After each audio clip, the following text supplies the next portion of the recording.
사랑하는 영락교회 지체들에게 주 안에서 평화 인사를 전합니다. 오늘은 6월 25일 목요일입니다. 오늘의 묵상 본문은 열왕기하 9장 1절로 13절까지의 말씀입니다. 오늘의 본문 말씀은 이렇게 시작합니다. 선지자 엘리사가 선지자의 제자 중 하나를 불러 이르되 너는 허리를 동이고 이 기름병을 손에 가지고 길르앗 라못으로 가라.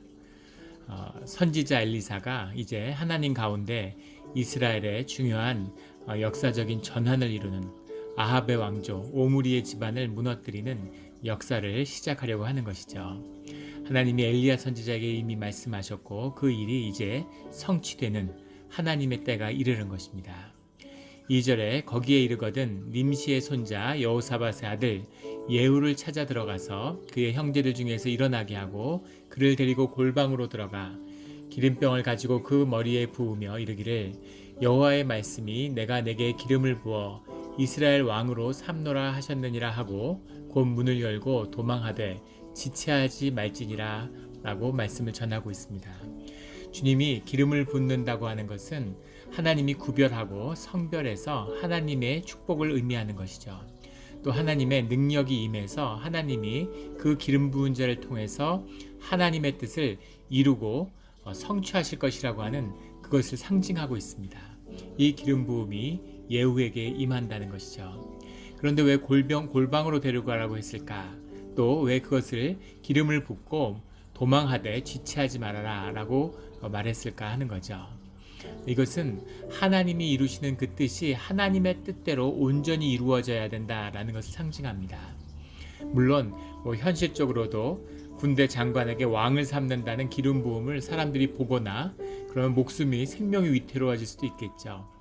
그런 안전에 대한 문제가 있을 수도 있겠지만 그런 건 아니었을 겁니다. 그 문을 열고 오로지 하나님이 주신 그 일만을 성취하라는 거죠. 말을 썩지도 말고 계획을 도모하지도 말고 하나님이 이루시는 일을 하나님의 뜻대로 이루어지도록 모든 인간적인 간섭이나 조건의 어떤 얽힘이나 이런 것이 없도록 순전하게 주님의 말씀을 전하는 그 역할, 너에게 주어진 역할, 그 역할만을 충실히 하라는 겁니다. 그런 말씀을 전하면 또 예후가 그 선지자에게 의지할 수도 있고 또 잘못된 선지자의 역할이나 그의 인간적인 한계, 그의 뭔가 사건의 지평을 이해하는 능력 이런 것이 하나님의 역사에 얽혀들 수가 있는 거죠. 그렇게 하나님의 역사를 제한해서는 안 되고 하나님의 뜻 있는 그대로 너에게 준 목 그대로 말씀을 선포하는 것으로 끝내라는 겁니다. 이 말씀이 중요한 것이죠. 우리가 말씀을 받고 또 말씀을 전하기도 하고 선포하기도 합니다. 그런데 그럴 때마다 이 말씀을 전하면 어떻게 될까? 저도 그런 도전을 받을 때가 있죠. 말씀을 하나님이 주셔서 그것을 전해야 되는데 이런 말을 전하면 상처가 되지 않을까? 이런 말을 오해하지 않을까? 이런 인간적인 고민과 연민이 있는 거죠. 그런데 그래서는 안 된다는 겁니다. 하나님의 사람은 주님이 주신 말씀을 있는 그대로 가감없이 있는 그대로 전해야 되는 거죠. 그것으로 인해 이루어지는 모든 것은 주님이 감당하셔야 할 주님의 몫이라는 겁니다. 그래서 우리는 우리의 몫을 다하면 되는 거죠. 그렇게 선지자의 제자는 이 제자의 선지자는 그 말씀을 증거하게 되는 겁니다. 4절에 그 청년 곧 선지자의 청년이 길르앗 라못으로 가니라. 길르앗 라못에서 하사렛을 이끄는 아람의 군대와 전쟁 중이죠. 왕 요람은 부상을 입고 이스라엘에 지금 치병을 위해서 지금 피해 있는 상황입니다. 거기서 전쟁을 감당하고 있는 거죠. 5절에 그가 이르러 보니 군대 장관들이 앉아 있는지라 소년이 이르되 장관이여 내가 당신에게 할 말이 있나이다. 예후가 이르되 우리 모든 사람 중에 누구에게 하려느냐 이르되 장관이여 당신에게니이다 이렇게 이야기하는 겁니다. 군대 장관들이 모여서 같이 전쟁을 준비하고 있는데 이 선지자가 찾아와서 사람을 찾으니까 관심을 끌었겠죠. 그가 청년이 예후를 집안으로 들어가서 그의 머리에 기름을 부으며 하나님의 말씀을 증거하는 거죠. 내가 내게 기름을 부어 여호와의 백성 곧 이스라엘의 왕으로 삼노니 왕권이라고 하는 것, 왕의 권이라는 것은 하늘에서 이루어지는 거고 하늘에서 비롯되는 것이라는 것을 보여줍니다. 너는 내 주 아합의 집을 치라. 내가 나의 종 곧 선지자들의 피와 여호와의 종들의 피를 이세벨에게 갚아주리라. 이세벨의 죄악, 아합의 죄악, 오므리 집의 그 죄악을 이제 갚을 때가 됐다. 하나님이 꼭 그 죄대로 갚아주겠다고 하신 말씀을 이루는 때가 되었다는 거죠.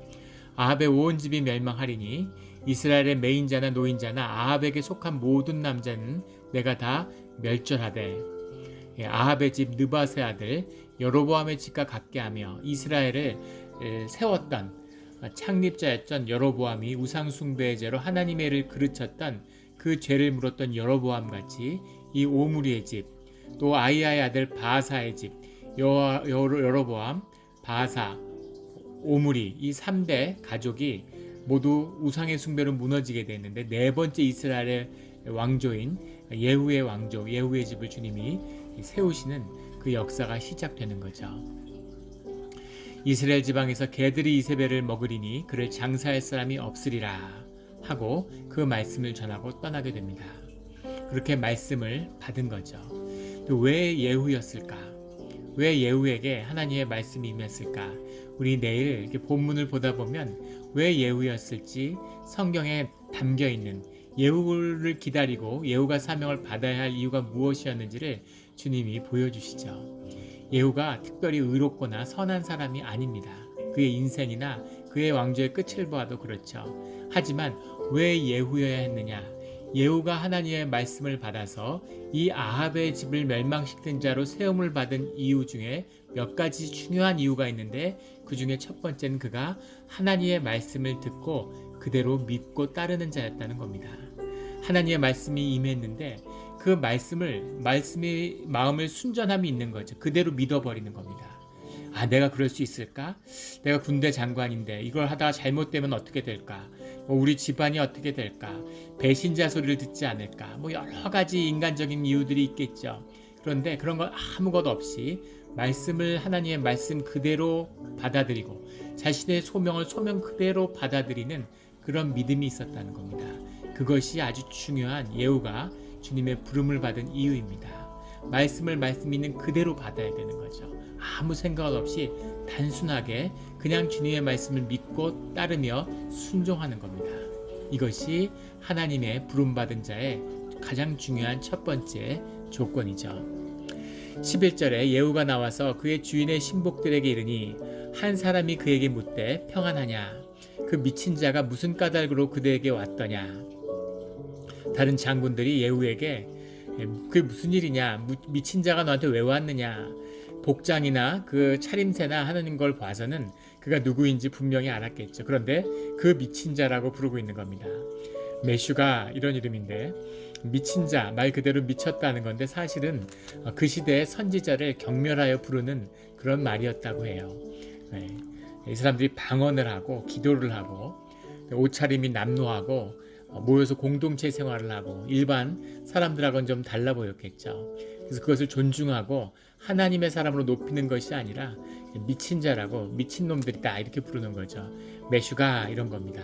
그 메슈가, 그 미친 자가 뭐라고 와서 너에게 떠들드냐, 이런 경멸의 뜻이 들어있는 거죠. 그러자 대답하되 그대들이 그 사람과 그가 말한 것을 알리라 라고 얘기했다는 거죠. 그래서 그대들이 그 사람과 그가 말한 것을 알리라. 그러자 12절에 무리가 이르되 당치 아니한 말이라 이렇게 이야기합니다. 이게 무슨 말일까? 이게 좀 의아하게 되죠.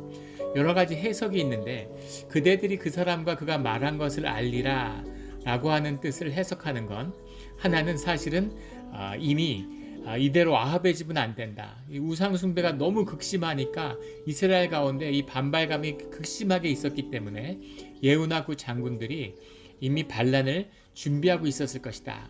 우리 모두 마음에 있는 얘기를 들었다. 이런 의미라는 거죠. 그래서 그대들이 그 사람과 그가 말한 것을 알 거다 라고 얘기했다는 해석도 있고, 또 하나는 이제 그가 무슨 말을 했는지 너희들이 알게 될 거다. 그가 말한 일들이 이제 이루어질 테니까 그가 무슨 말을 했는지 내가 설명 안 해도 그래도 너희가 알게 된다. 이제 그런 뜻으로 해석하는 해석도 있습니다. 또 다른 해석은 너희들이 미친 자라고 부르고 그를 경멸하는 뜻으로 얘기했기 때문에 그 사람이 미친 사람이 와서 미친 소리밖에 더 했겠느냐 너희들이 그가 미친 사람이란 걸 아는데 그가 한 소리가 무슨 소리인지 알 거 아니냐, 미친 소리 아니겠느냐, 이런 아주 시니컬한 반응이었을 것이다. 이런 해석도 있습니다. 이 문맥으로는 자세한 문맥을 알기는 어렵죠.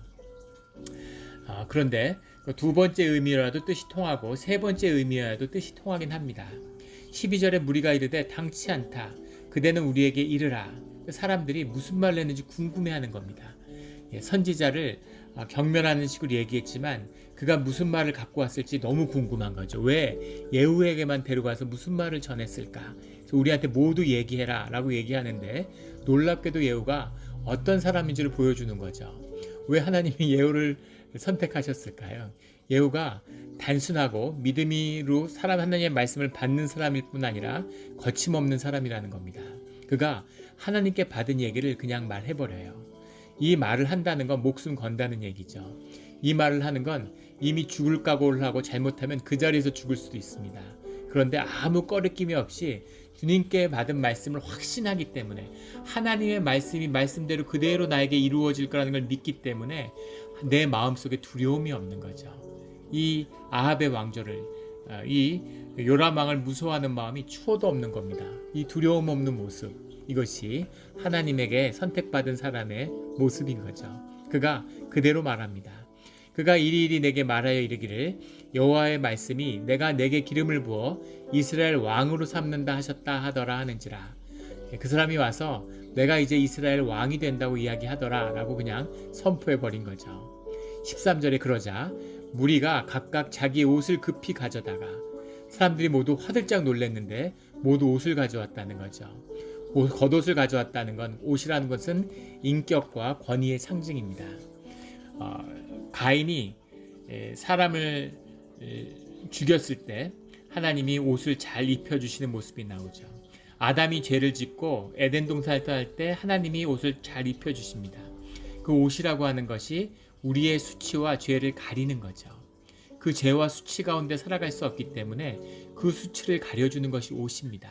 그래서 사람들이 무슨 옷을 입느냐, 그 옷에 굉장히 그 겉옷에 나뭇잎 치마에 인생을 다 걸죠. 삶의 본질이 아니라 옷을 중시하는 거죠. 옷이라는 건 그런 상징적인 의미가 있습니다. 옷을 찢는다는 건 내 존재, 내 인격, 내 권위를 다 버린다는 의미죠. 주님 앞에서 내 존재 그대로, 있는 모습 그대로 주님 앞에 나아간다, 이런 뜻인 거죠. 근데 옷을 가져다가 그의 앞에, 예옷의 밑에 깔았다는 건 당신의 권위 밑에, 당신의 인격 밑에 나를 둡니다라는 신복의 의미가 들어있는 거죠. 그렇게 신복의 의미로 예후를 왕으로 받들겠다고 받아들입니다. 어떻게 이랬을 수가 있을까요? 예후가 선지자를 만나는데 그 미친 사람이 뭐라 그러더냐 라고 얘기했는데 하나님의 말씀을 선포하자 180도 상황이 바뀌어버린 거죠. 이것이 하나님의 역사의 시작입니다. 하나님의 말씀이 가지는 권능성, 하나님의 말씀이 가시는 능력의 그 형통함이 이렇게 시작되는 거죠. 그가 속이고 계략을 짜고 생각이 복잡해서 이걸 어떻게 이룰까, 이런 자였으면 하나님의 뜻이 성취되지 않고 그런 자였으면 하나님의 부르심을 받지 못했겠죠. 그런데 하나님의 이름을 내걸고 그대로 가는 겁니다. 그러자 그 일이 그냥 이루어지는 거예요. 신하들이 모두 다 복속해서 다른 장군들이 거기서 왕으로 세움을 받는 거죠. 나팔을 불며 이르되 예후는 왕이라 아니라. 나팔을 불었다는 것은 새로운 질서, 새로운 진군의 나팔이면서 동시에 새로운 나팔이죠. 요한계시록이 시작되면 큰 두 뿔, 양뿔의 나팔을 부는 것으로 새로운 시대가 왔음을, 안식년이 오고 희년이 오면 희년의 나팔을 부는 것처럼 나팔을 분다는 것은 새로운 시대가 왔다는 겁니다. 그래서 예후의 왕이 되는, 예후의 집안이 세워지고 아합의 집안이 끝이 나는 그 역사가 주님의 이름으로 시작됩니다. 이 예후가 같이 하나님의 말씀을 있는 그대로 받고 믿고 따르는 그런 우리 모두가 되기를 예수 그리스도 이름으로 축원합니다. 아멘.